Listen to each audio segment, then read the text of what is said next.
एक किताब है the clash of civilization and the remaking of world order. ये किताब एक पॉलिटिकल साइंटिस्ट हैं यूएस के, सैम्यूल हंटिंगटन, इसको भी जरूर पढ़ें। तो ये जो कहा जा रहा है ना पूरे दुनिया के अंदर युद्ध होने वाला है, तीसरे युद्ध की तैयारी है, इनकी रिसर्च कहती है, और मैं उससे बहुत हद तक सहमत हूं, क्योंकि जो मैं अपनी आंखों के सामने देख रहा हूं, जो पाकिस्तान में देख रहा हूं, जो बांग्लादेश में देख रहा हूं, उससे मुझे लगता है कि अगला जो भी युद्ध होने वाले आशंकाएं बताई जा रही हैं, वो युद्ध देशों के बीच में नहीं होने वाला है, वो युद्ध कल्चर और सभ्यताओं के नाम पे होगा। इस किताब को जरूर पढ़ें। ऐसे ही एक बहुत अच्छी किताब है, पता नहीं आप लोगों ने उसका जिक्र कभी देखा है कि नहीं देखा। अगर वो किताब आप पढ़ें तो उस किताब का नाम है, अनवर शेख की किताब है, इस्लाम एंड टेररिज्म। इस्लाम को समझने के लिए हिंदुस्तान के मुसलमान की तरफ देख करके अगर जिसने भी इस्लाम समझ लिया है, समझ लीजिए वो कंफ्यूज हो गया। अगर इस पूरे खित्ते में, इस पूरे कॉन्टिनेंट में अगर इस्लाम का बदतरीन इस्तेमाल हो रहा है और इस्लाम के बारे में झूठ सबसे ज्यादा जो मुसलमान पूरी दुनिया के नहीं बोल रहे, उससे ज्यादा हिंदुस्तान, पाकिस्तान और बांग्लादेश में बोला जा रहा है।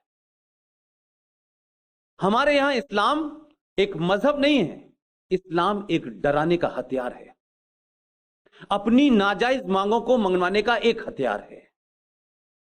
कैसे हुकूमतों को डराएं, कैसे समाज को डराएं, कैसे इस व्यवस्था को इतना डरा दें कि आप कोई भी बात कहें, सडन एकदम भीड़ तंत्र सड़कों पे निकलेगा। और मेरा अपना जाती एक्सपीरियंस ये कहता है कि इस डर ने इस देश की पुलिस को भी डराया है, जुडिशरी को भी डराया है, और समाज तो पहले से डरा हुआ था, इसीलिए आपने कंप्रोमाइजेस शुरू कर दिए थे। आपको लगा कि हम अपनी पहचान को थोड़ी देर के लिए कुछ कुछ कम भी कर दें किसी को खुश करने के लिए। तो गांधी जी से जो सफर शुरू हुआ वो लगातार आज भी जारी है। गांधी जी ने अपने जो एक भजन जिसको वो गाते थे, वो कहां लिखा मुझे नहीं पता, जिसने लिखा उसका नाम मुझे पता है। उस भजन को सेकुलर बनाया गया कि कैसे देखने में यह सेकुलर लगना चाहिए। यानी दुनिया में मैंने कहीं ऐसा नहीं देखा कि आपकी पहचान जो भी है, जैसी भी है, किसी को खुश करने के लिए आपने मिटा दिया, और यही काम आपने किया था जिसके कारण आप 1000 साल से गुलाम रहे। लेकिन जब वक्त आया तो फिर दोबारा आप वही काम कर रहे हैं। ईश्वर अल्लाह तेरा नाम सबको सम्मति दे भगवान, यह ओरिजिनल भवन का हिस्सा ही नहीं है, यह कहीं मिलता ही नहीं है। लेकिन ईश्वर भी आ गए उसमें, अल्लाह भी आ गए। 50वें एपिसोड है जो गांधी की लिखी हुई किताबें हैं, कि मुसलमान गुस्से में थे तो इसलिए कहा इनको मंदिर में बुला लो, इनको मंदिर में नमाज पढ़ने दो, और अगर ये तुम्हें मारें तो इनसे लड़ना नहीं है, इनका दिल जीतना है। ये दिल जीतने की जो कला थी ये मुझे आज तक समझ में नहीं आई। हम खत्म हो गए, हमारा दिल खत्म हो गया, लेकिन हम दिल ही जीत रहे हैं उनका आज तक। इसी तरीके से बहुत सारे कंप्रोमाइजेस हमने संविधान में कर लिए, पता नहीं क्या सोच के हमारे पूर्वजों ने किए थे। 70 साल के सफर में मुझे तो कम से कम ऐसा नहीं लगता है कि जिनको विजनरी कहा जा रहा है वो विजनरी थे।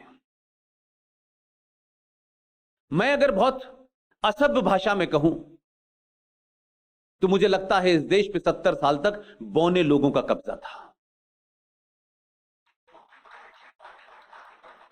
उन बौनों को कैसे बड़ा बनाया जाए, बड़ी बड़ी किताबें लिखी जा रही थी। कोई डिस्कवरी लिख रहा है, कोई भारत एक खोज लिख रहा है, कौन लिख रहा है, किसने भारत कहां खोजा, हमें नहीं पता। और किसने, कौन सा फ्रीडम मूवमेंट में कौन लोग लड़ रहे थे कि जिनको अंग्रेज सजा भी इस बात की देते थे कि दिल्ली के ऑलमोस्ट पॉश इलाके में उनको अपने घर में नजरबंद कर दिया जाता था, और अंग्रेज साहब का आदमी उनसे पूछने आता था कि सुबह नाश्ते में आप क्या लेंगे, और अखबार कौन कौन सा पढ़ेंगे। यह नजरबंदी अगर है तो इस देश को नजरबंद हो जाने में ज्यादा अच्छा है। लेकिन उसी वक्त जब यह स्थिति दिल्ली में चल रही थी, उसी वक्त कोई आदमी, क्योंकि वो विजनरी नहीं था, वो एक्सीडेंटल हिंदू नहीं था, उसके अपने होने पे उसे कोई शर्म नहीं थी, और वो बुनियादी चीजें लड़ रहा था। आप ही के प्रदेश का एक शख्स अंडमान निकोबार में हजारों सालों से ऐसी चीजें भुगत रहा था जिसकी बात आज तक नहीं बताई गई। जब अंग्रेजों से लड़ने वाले दिल्ली में सुबह लिखते थे letter to daughter in the morning, फिर कोई ख्याल आ जाता था उनको तो दोपहर में भी लिखते थे, और किताब बन गई लेटर टू एडिटर बेटी की। इतनी मोटी किताब है, उसे हम पढ़ रहे हैं कि क्या महान बातें लिखी जाती थी उसमें। लेकिन एक शख्स को साल में एक चिट्ठी लिखने का अधिकार था, और उसकी काल कोठरी के बाहर एक और काल कोठरी थी, क्योंकि ये भाग न जाए। वो इस देश में आज विलियन है। तो ये सिलसिला एक नहीं है। इसी तरीके से गांधी जी थे।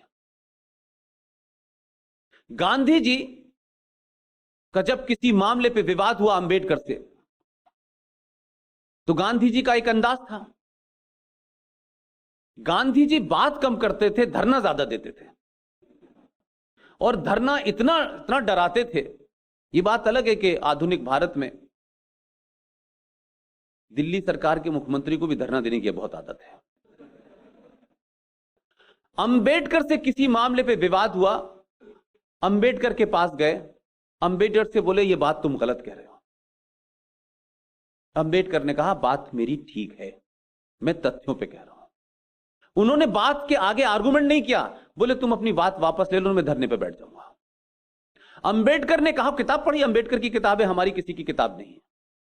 अंबेडकर ने कहा गांधी जी आपका जीवन इस देश के लिए बहुत महत्वपूर्ण है, बहुत बहुमूल्य है, मैं नहीं चाहता कि आप अनशन में बैठे, उससे आपकी जान को खतरा हो, लिहाजा इस इंटरेस्ट में मैं अपनी सही बात को भी वापस ले रहा हूं, लेकिन बात मेरी सही थी। गांधी जी ने कहा कामयाब। यही सेम घटना उनकी सुभाष चंद्र बोस के साथ हुई। अब ये वो कैरेक्टर के लोग थे जो सत्ता पे बैठने के लिए लड़ाई नहीं लड़ रहे थे। इनको ट्रांसफर ऑफ पावर के बाद डीएम से पीएम नहीं बनना था, लेकिन कुछ लोगों को जल्दी थी। तो सुभाष चंद्र बोस ने भी जब किसी बात विवाद हुआ, उनका ये इस्तीफा लीजिए, थैंक यू वेरी मच। और यह घटना जिसके बारे में जिक्र बहुत होता है, पटेल के और नेहरू जी के बीच में चुनाव हुआ और वो 14 वोट का मामला था। बताते हैं कि 14 में से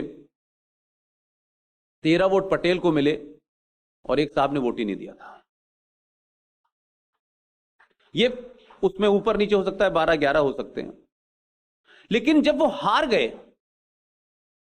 तो मैं क्यों ना इसको कन्विंस मानूं। तो उन्होंने कहा कि नेहरू की हार तो मेरी हार है। तो जिन लोगों के लिए प्रधानमंत्री का पद बहुत महत्वपूर्ण था, उनको लगता था कि शायद दूसरा भी उसके लिए उतना ही उतावला होगा। पटेल ने एक सेकंड नहीं लगाया कि यह आप ले लीजिए। लेकिन हमें बताया गया कि नेहरू जी पहले प्रधानमंत्री थे। नेहरू जी तो 46 में अपॉइंट हो गए थे प्रधानमंत्री, और उसके बाद लंबे समय तक रहे। तो जब भी इतिहास पढ़ाया जाएगा, नेहरू जी को अपॉइंट किया उन अंग्रेजों ने जिनसे हम लड़ाई लड़ रहे थे। तो अगर यूनाइटेड भारत की बात आप करें कि यूनाइटेड भारत में कि 46 में भी भारत बटा नहीं था,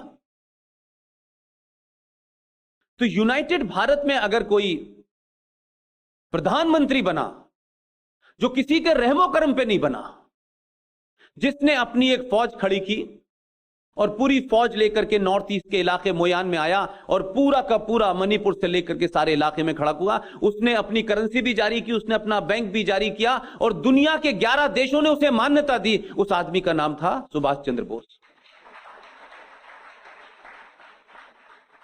तो यूनाइटेड भारत का अगर प्रधानमंत्री कोई बना जिसने अपनी जाती शख्सियत के ऊपर दुनिया के 11 देशों से मान्यता ली, जिसमें यूएसएसआर जैसा मुल्क भी शामिल था, लेकिन मौसूफ जो 46 में बने, उन्हें सिर्फ माउंटबेटन का वोट मिला था।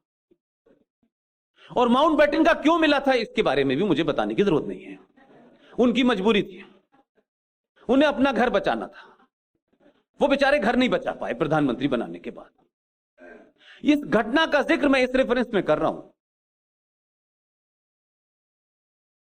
कि एक बड़े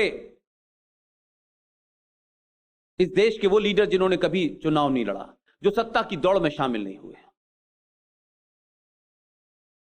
और एक आंदोलन चलाया इस देश में, उसमें उस आंदोलन का एक हिस्सा यह भी था कि अपने अपने नाम के आगे से सरनेम हमें हटा देना चाहिए।